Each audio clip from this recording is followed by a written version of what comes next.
June Park stepped off the transport shuttle and breathed in Earth air for the first time in 6 months. The familiar weight of gravity pressed on his shoulders as he adjusted his civilian clothes. After half a year commanding defense missions, at the edge of human space, home felt strange yet welcoming. He grabbed his single bag and nodded to the other returning soldiers. Unlike them, no one waited for him at the arrival gate. Nari had sent a message saying she was working late at the research center. That was normal for her. When she focused on a project, she often lost track of time. "See you in 3 months, Captain," called Han, his second in command. "Enjoy your break," June replied with a smile that reached his tired eyes. The ride to their small house at the edge of New Seoul took 20 minutes. June looked out the window at the city. Earth had changed since first contact with the Galactic. Hegemony 2 years ago. New buildings with alien designs now stood next to old human structures. Strange vehicles moved through the air lanes. The Hegemony, a group of 12 advanced alien species, had welcomed humans into their fold.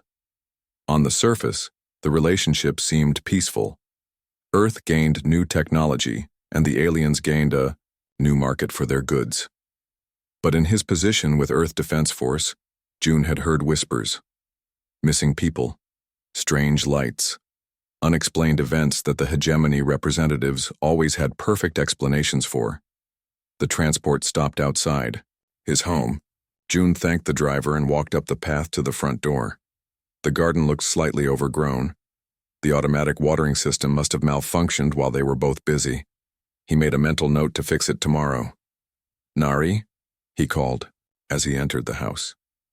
"I'm home early." Silence answered him. June put down his bag and felt something wrong. The house was too quiet. The air smelled wrong. A soldier's instinct made the hair on his neck stand up. "Nari?" he called again, moving toward their bedroom. The door was open. The room was a mess. Clothes scattered on the floor. A lamp broken, signs of a struggle. June's heart beat faster as he moved through the rest of the house. The living room showed more signs of fighting. A table overturned. A strange burn mark on the wall that looked like no human weapon he knew. He pulled out his communication device and called Nari's work. "Research Center, how may I direct your call?" said a polite voice.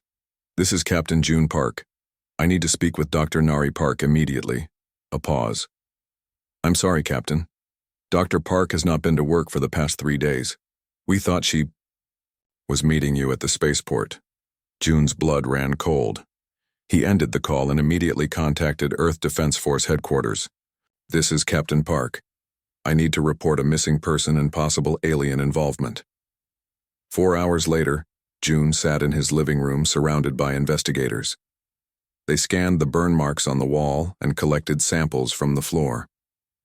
An EDF officer named Captain Lee sat across from him. "When did you last speak with your wife?" Lee asked. 5 days ago. A standard call. She seemed fine, happy, working on research about alien biology.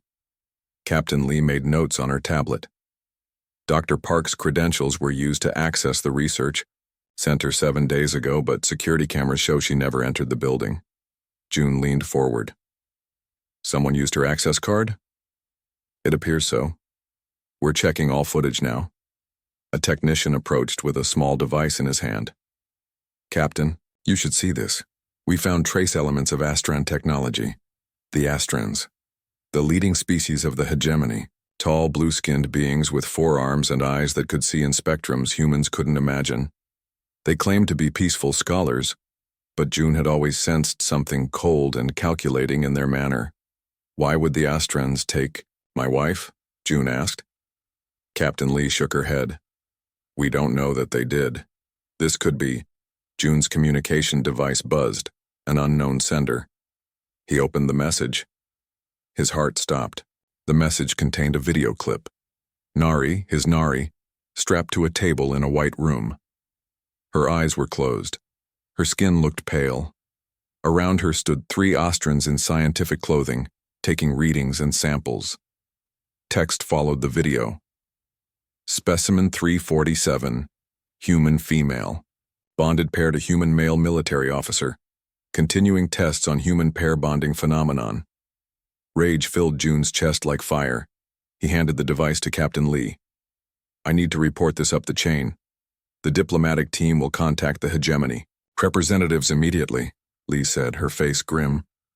How long will that take? June asked, his voice deadly quiet. These things are delicate. We can't accuse the hegemony without— How long? June repeated. Lee sighed. Days. Maybe weeks. We need to follow protocols. June stood up. I understand. But he didn't. Not really. Because while Captain Lee saw a diplomatic incident, June saw his wife, terrified and alone among aliens who saw her as nothing more than a test subject. After the investigators left with promises to keep him updated, June sat alone in the dark house. The military man in him knew he should wait for the proper channels to work. The husband in him knew he couldn't wait. He pulled out a secure communication device, one not issued by the EDF, and sent 5 simple words to 4 different people. Nari taken. Need your help. Within an hour, his device buzzed with 4 identical replies. On my way. June moved to the basement and pressed his hand against a hidden scanner. A section of the wall slid open, revealing a small room filled with equipment that no civilian should own.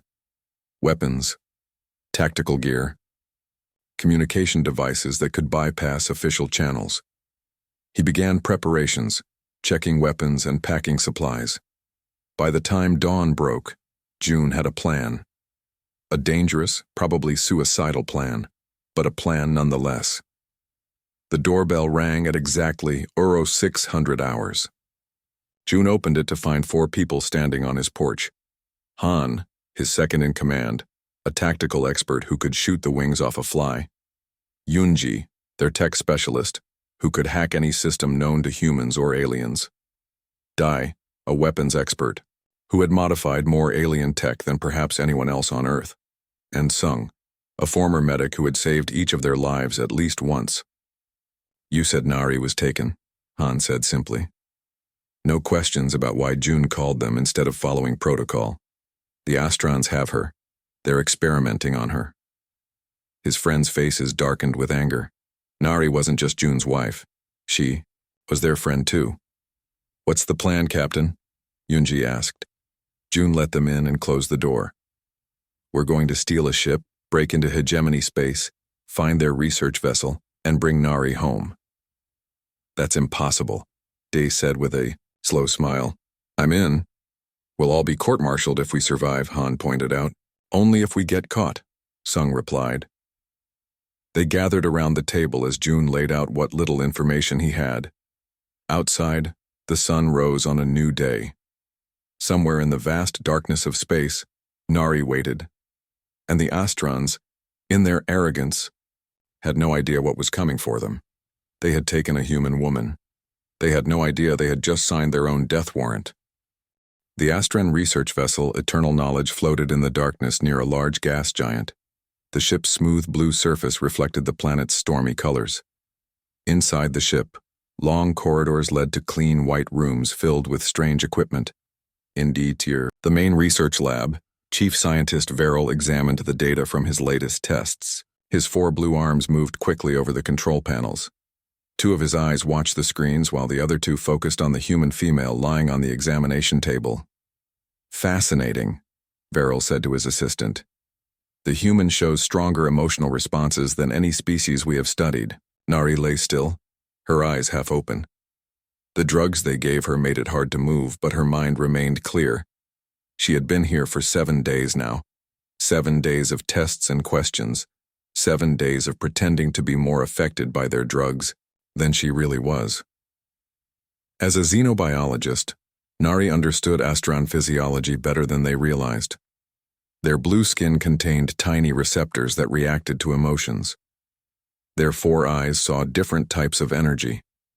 And most importantly, they had a weak spot at the base of their necks where their nervous system was close to the surface. Nari stored this information away as she had each day.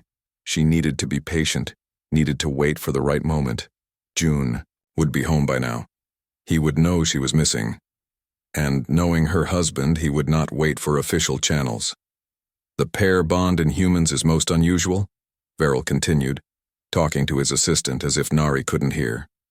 Most species form temporary bonds for reproduction only, but humans maintain these connections for years, sometimes for life. "Why study this one?" asked the assistant. "Her mate is a military officer.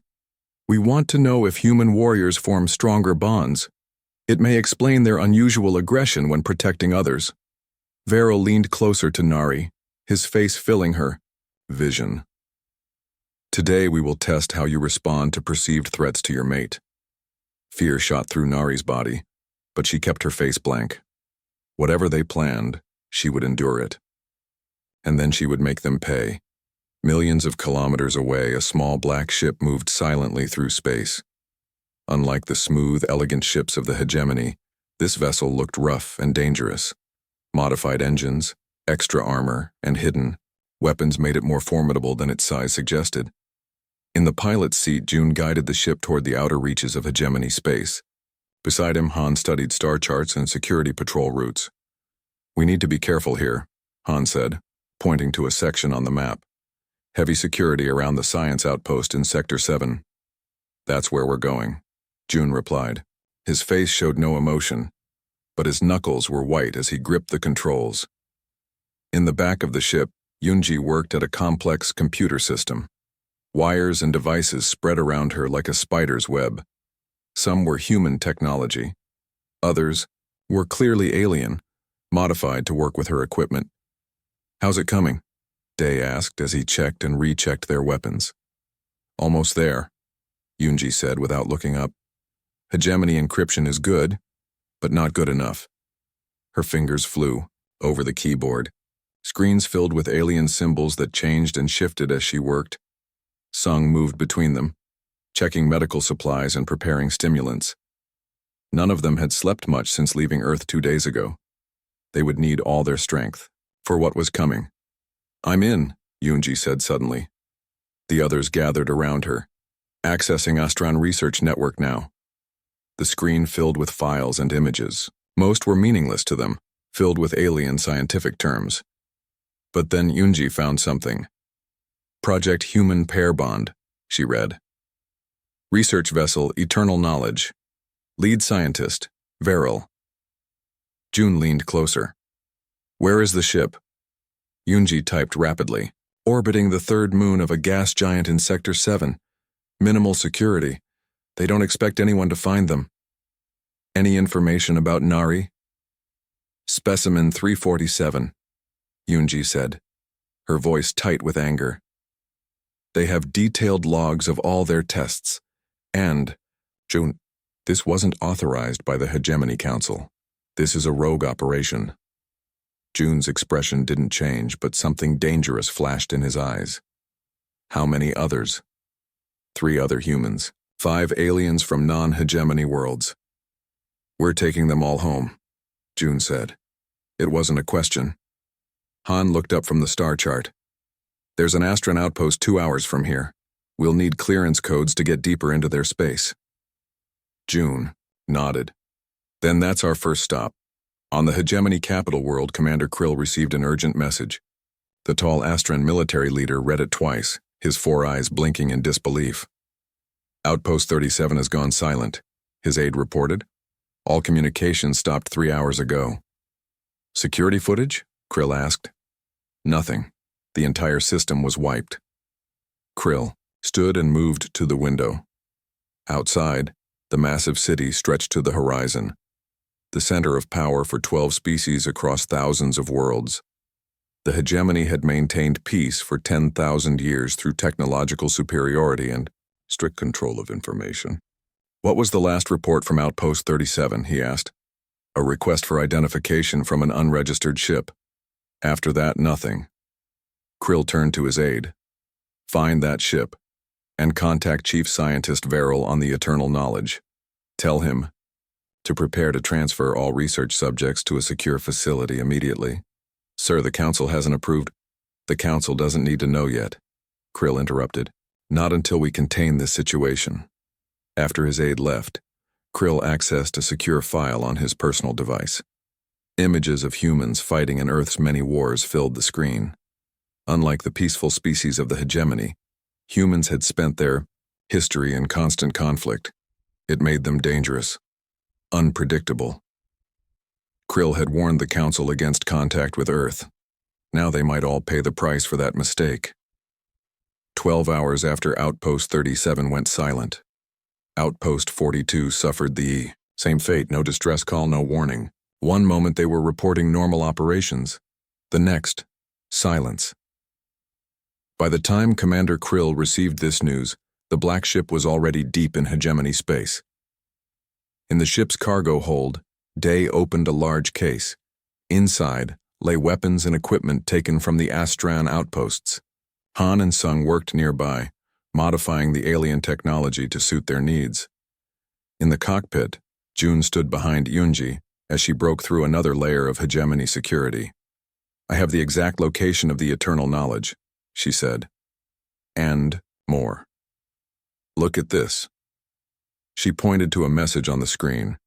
The Astran High Council had just learned about the unauthorized human research. They were sending Commander Krill to handle the situation quietly. "They don't want Earth to find out," Han said from the doorway. "Too late," June replied. He looked out at the stars, thinking of Nari. In his mind, he saw her smile, heard her laugh, remembered how she looked on their wedding day. Earth's official. Representatives would follow protocols, file complaints, demand explanations. It might take months, even years, to get Nari back, if she survived that long. But June wasn't a diplomat. He was a soldier. And the Astrans were about to learn a painful lesson about humans. They were hunters, and nothing in the galaxy was more dangerous than a human hunting what they loved. Alarms blared throughout the hegemony's central security hub. Astran officers moved quickly between stations, their forearms working control panels as their multiple eyes scanned screens filled with data. "Another breach," called an officer. "Security system on Outpost 54 has been compromised." The security director's skin turned a deeper blue, showing his stress. "Impossible. That's the third breach in 2 days. How are they doing this?" No one had an answer. The hegemony had the most advanced security systems in the known galaxy. Their technology was thousands of years ahead of Earth's. Yet somehow, humans were cutting through their defenses like they weren't even there. In the corner of the room, a small maintenance panel opened silently. No one noticed the tiny device that attached itself to the main communication hub. The device was crude by hegemony standards, a mix of human and modified Astran technology. 5 decks below, Yunji sat in a ventilation shaft, her small computer tablet showing a successful connection. She smiled to herself and began downloading the hegemony's security protocols. The aliens might have advanced technology, but they had never faced human hackers before. On the third moon of the gas giant, Day finished setting the last explosive charge. The moon base housed the defense systems for the sector, including those protecting the Eternal Knowledge research vessel. Day had spent 12 hours placing charges at key points around the base. No alarms had sounded. No guards had spotted him. The Astrans relied too much on their technology and not enough on old-fashioned security patrols. Their overconfidence made them vulnerable. Day returned to the small landing craft hidden among the moon's rocky formations. He contacted the main ship. "Charges set," he reported. "Ready to disable their defenses on your command." "Good work," June's voice replied. "Return to the ship. We move on the research vessel in 6 hours." Aboard the Eternal Knowledge, Nari felt the drug dose weakening. The Astrans kept her on a regular schedule of injections, but they didn't realize her body was building resistance. Years of studying alien biology had taught her how different species reacted to various compounds. Chief Scientist Verrill entered the lab, looking more agitated than usual. His blue skin had dark patches showing stress. "Prepare the specimens for transport," he ordered his assistants. "All research data must be copied and the originals destroyed." Nari kept her eyes half closed, listening carefully. Something had spooked the Astrans. They were running. "The Council is sending Commander Krill," one assistant said quietly. "They know about the unauthorized research. Krill will destroy everything, including the specimens," Verrill replied. "We must preserve our work." The human pair bond study is too important. Nari felt a surge of hope. The Hegemony Council didn't approve of her abduction. That meant Earth might not be involved. But who had scared the Astrans enough to make them run? She thought of June, her strong, determined husband who never gave up on anything he believed in, who would walk through fire for her, who would cross the galaxy. A small smile touched her lips. The Astrans had no idea what they had done when they took her. Commander Krill's battle fleet emerged from hyperspace near the gas giant. 5 warships, each carrying hundreds of soldiers, approached the research vessel's position. Krill stood on the bridge of the lead ship, his posture rigid. "No response from the Eternal Knowledge," reported an officer. "And the moon-based defense. Systems are offline. Scan for any ships in the area," Krill ordered. "Nothing, Commander." "Wait." The officer adjusted his instruments. "There's a small energy reading near the 3rd moon. Too small to be a ship. Probably just debris." Krill wasn't convinced. "Launch fighters to investigate, and prepare boarding teams. I want that research vessel secured immediately." As fighters launched from the warships, a small black ship detached from the shadow of the moon. It moved with impossible speed, its modified engines pushing it toward the Eternal Knowledge before the Astran fighters could respond. On the bridge of his warship, Krill watched in disbelief as the human vessel evaded his fighters with ease. The small ship moved in ways that should have torn it apart, changing direction instantly, accelerating at speeds no living creature should survive. "Impossible," he muttered. "No ship can maneuver like that." But there it was on his screen, a human ship dancing between his fighters, heading straight for the research vessel. Inside the black ship, June was strapped into the pilot's seat. Special fluid filled the cabin, cushioning the humans against the extreme forces of their maneuvers. It was technology they had adapted from deep-sea diving equipment, allowing them to withstand forces that would kill most beings. "Approaching. Target," June said, his voice strained. "Ready the boarding equipment." Han, Sung, and Yunji prepared their weapons and gear. Their ship had no chance against 5 Astran warships in direct combat. Their only hope was speed and surprise. "Day, now," June ordered over the comm. On the moon, Day activated the explosives. The charges weren't designed to destroy the moon base, but to create an electromagnetic pulse that would temporarily disable all Astran systems in the area. The pulse spread outward, washing over the Astran fleet. Ship systems flickered. Fighters drifted, powerless. For 30 precious seconds, everything Astran went dark. It was all the time June needed.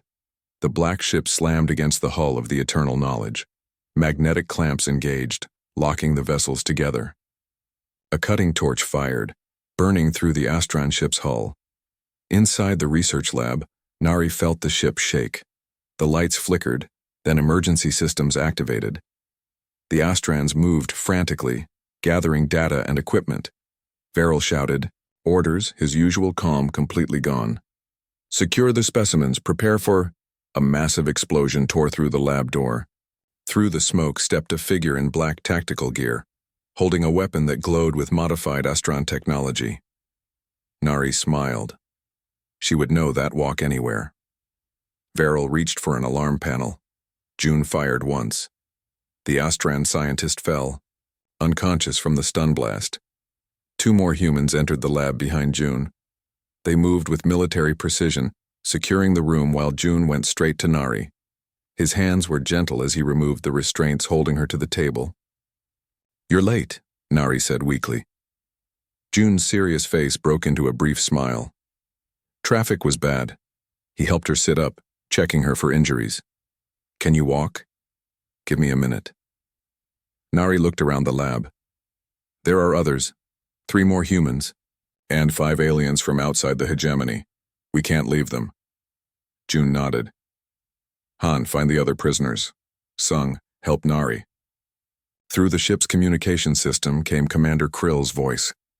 "Attention, human vessel. You are surrounded by 5 hegemony warships.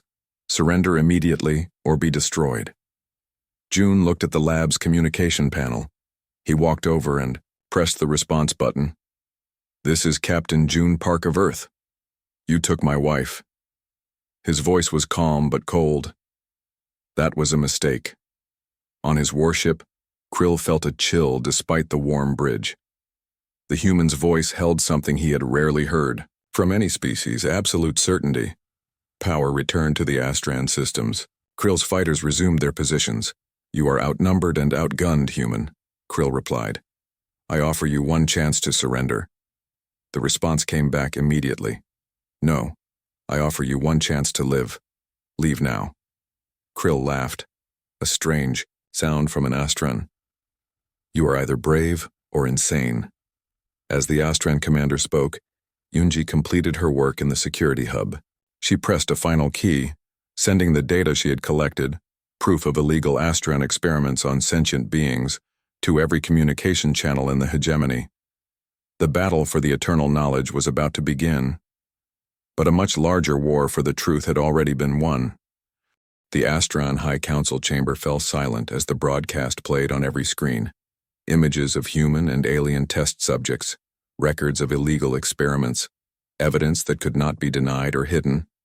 Counselor Ziv, the oldest member of the High Council, watched her fellow leaders react with shock and anger. Some demanded immediate action. Others called for a full investigation, but Ziv remained quiet, her four eyes fixed on a different screen showing the standoff at the research vessel. 5 hegemony warships against one small human vessel. It should have been no contest. Yet something about the human captain's confidence troubled her deeply. "We must contain the situation immediately," said the council leader. "Commander Krill has orders to destroy the research vessel and eliminate all evidence." "And the human captives?" Ziv asked quietly. "Regrettable casualties," replied the leader. "We will claim they were killed by the rogue scientists before our forces arrived." Ziv stood slowly, her ancient frame still commanding respect. "Before you make that decision, I suggest you review historical file HX7729. The other council members looked confused. "What is file HX7729? asked one. "Human war history," Ziv replied. "I ordered a complete analysis when we first encountered their species. I believe you should all see it before Commander Krill engages the humans further." On the bridge of his warship, Commander Krill received new data from his fighters. "The human vessel has attached itself to the research ship. They have breached the hull and are inside." "Impossible," said his second-in-command. "Our sensors would have detected their approach much earlier." "Yet there they are," Krill replied coldly. "Prepare boarding teams. We will capture these humans and learn how they manage this." His communication officer turned from her station. "Commander, we are receiving a transmission from the Eternal Knowledge. It's being broadcast on all hegemony channels." Krill's skin darkened with anger. "Block it." "I cannot, sir. It's bypassing all security protocols." On screens throughout the ship, throughout the fleet, throughout the entire hegemony, images appeared of the human woman and other test subjects. Scientific logs detailed every test, every procedure, every violation of hegemony law regarding treatment of sentient beings. "Sir," said the weapons officer nervously, "our fighters report the human ship is releasing the other prisoners. They've attached escape pods to their vessel." Krill slammed a fist down on his console. "Target the research vessel, fire main weapons." His officers hesitated. "Sir, that would destroy all evidence and kill everyone aboard, including our own scientists." "Those are my orders," Krill growled. "The council wants this contained at any cost." Inside the Eternal Knowledge, Jun and his team worked quickly. Han and Sung had found the other prisoners, 3 humans and 5 aliens from non-hegemony worlds. They were weak but alive.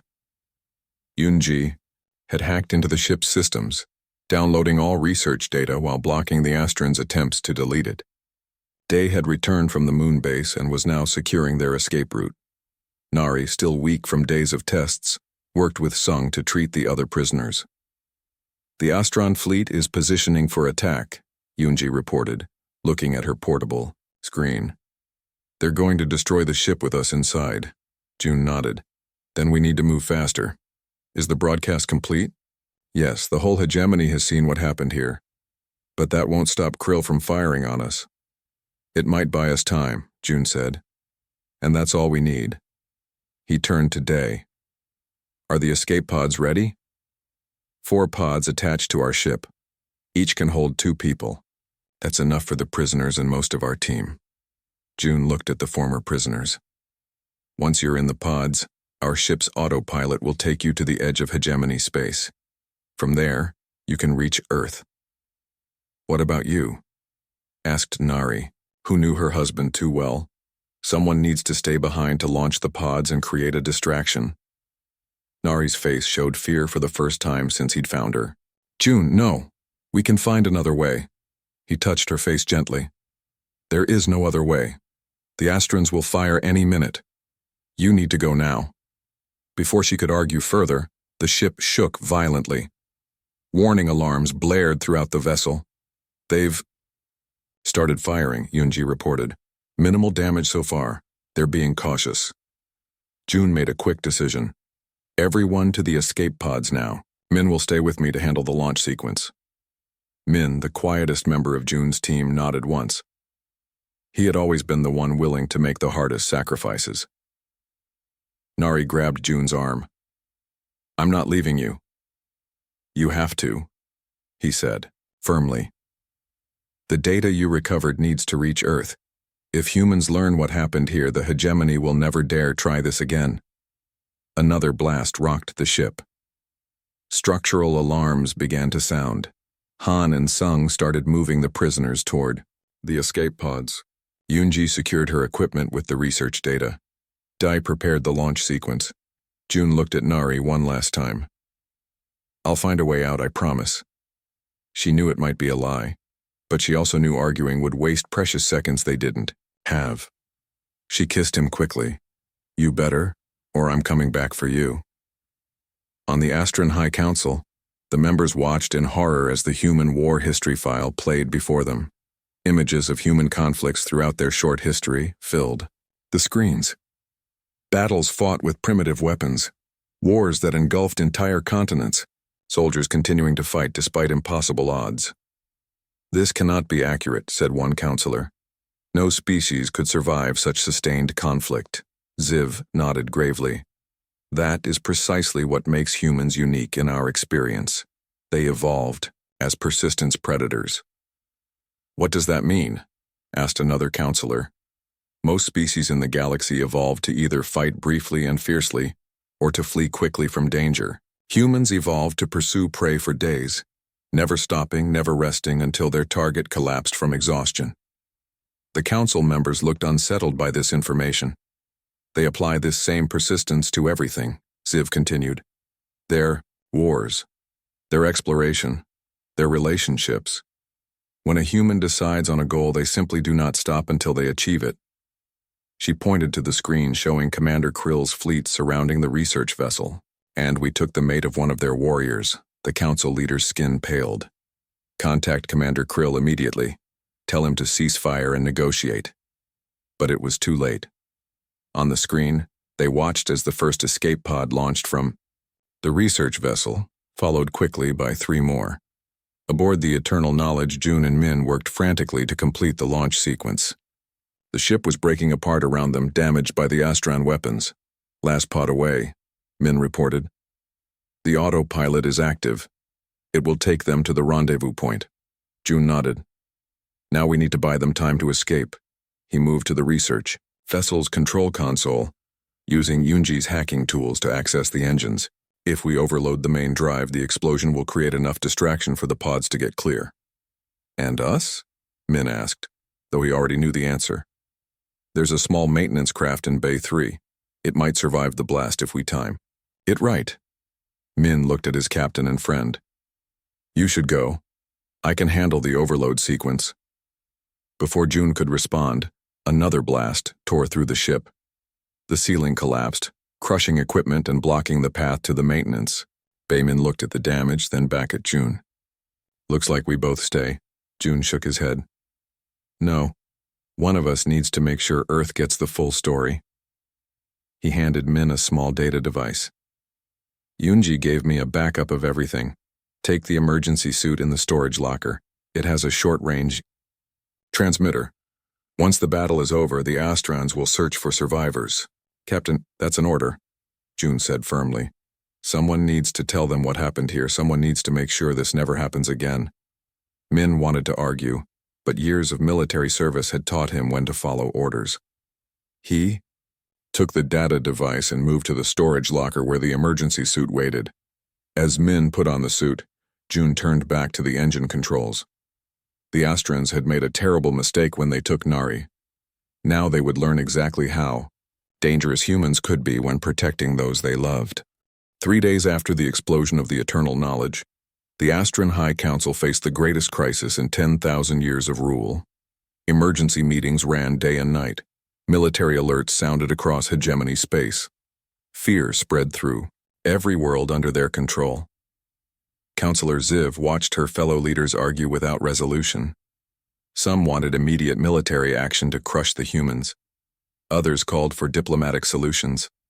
All of them missed the point. Honored counselors, Ziv said finally, her aged voice cutting through the noise. You still do not understand what we face.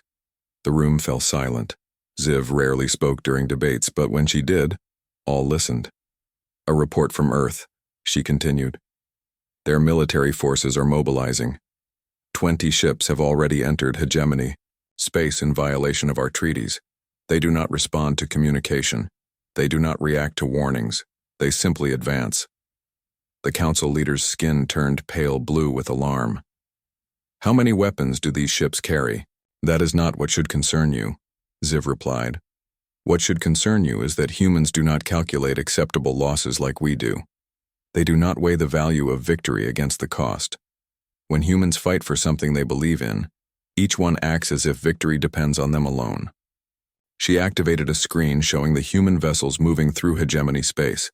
Unlike the elegant Astron ships, these were built for a single purpose: war. Our military advisors recommend overwhelming force to destroy these ships before they gain a foothold, said another counselor. Ziv shook her head slowly. That would be a grave mistake. Fighting humans directly will only strengthen their resolve. We must find another way. Before she could explain further, a communication officer burst into the chamber. Honored counselors, we are receiving a transmission from the abandoned hegemony relay station in Sector 9. It is being broadcast to every world in the hegemony.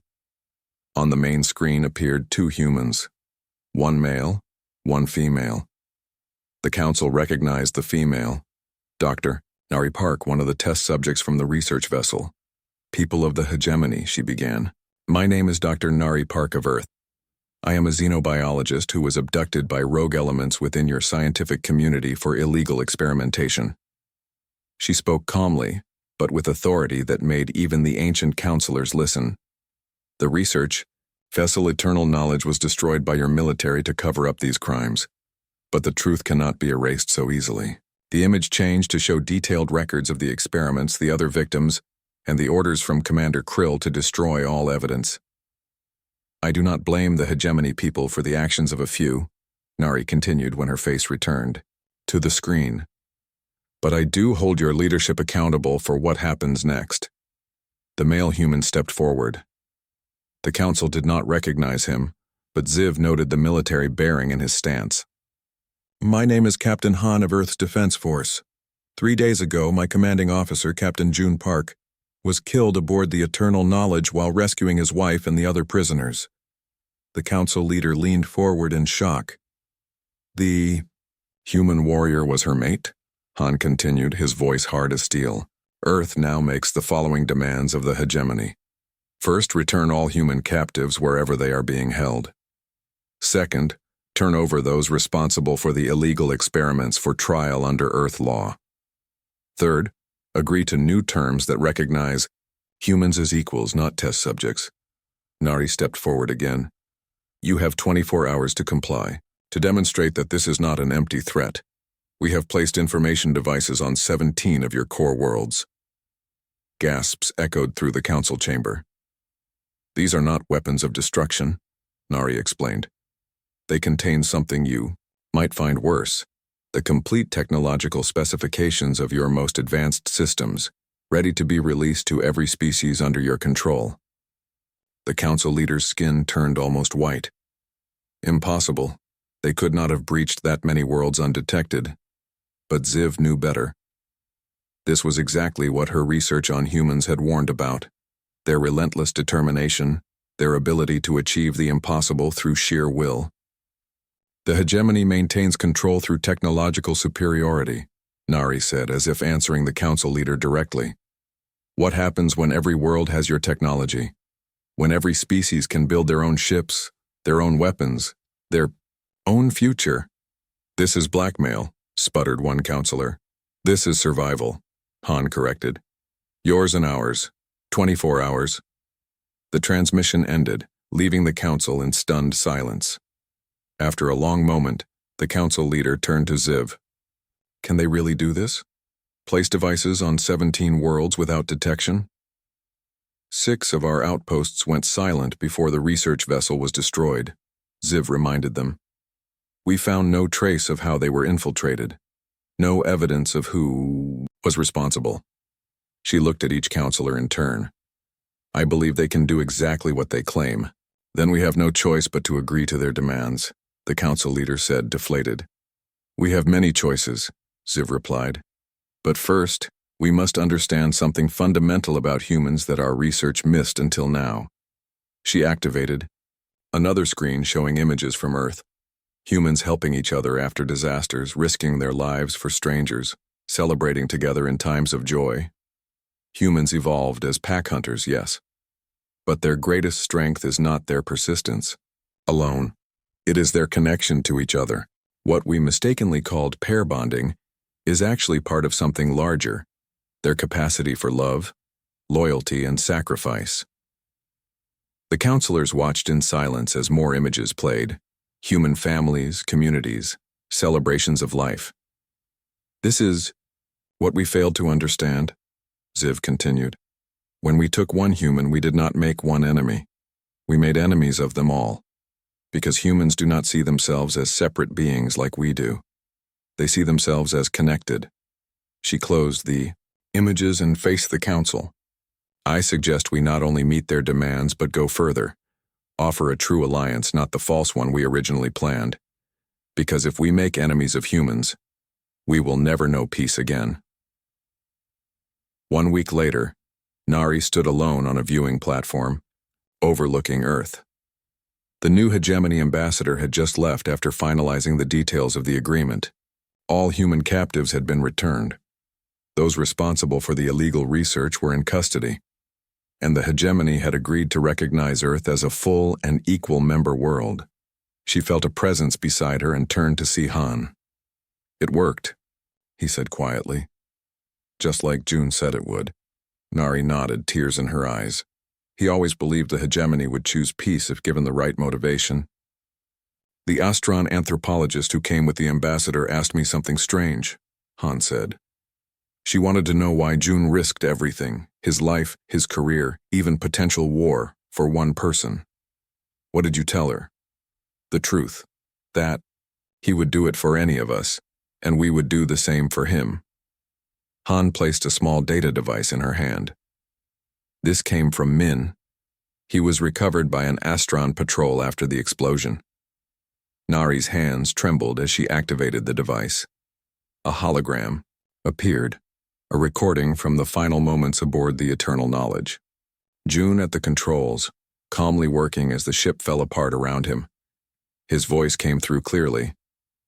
If you're watching this, the plan worked. The Astrans need to understand that humans aren't like other species they've encountered. We don't give up. We don't abandon our own. And we certainly don't let anyone take the people we love. He looked directly at the camera as if he knew Nari would be watching. I found another way out. An old emergency transport in the lower bay. It's damaged, but it might work. Either way, I needed Min to get the data back to Earth. The ship shook violently in the recording. June steadied himself and continued. Nari, remember what we talked about on our wedding day? About how love isn't just an emotion, but a choice you make every day? This is my choice.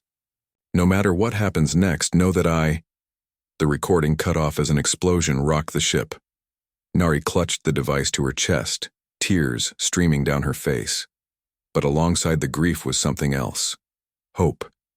If anyone could find a way to survive against impossible odds, it would be June. The Astron fleet is still searching the debris field, Han said quietly. And you know June better than anyone. Would he give up?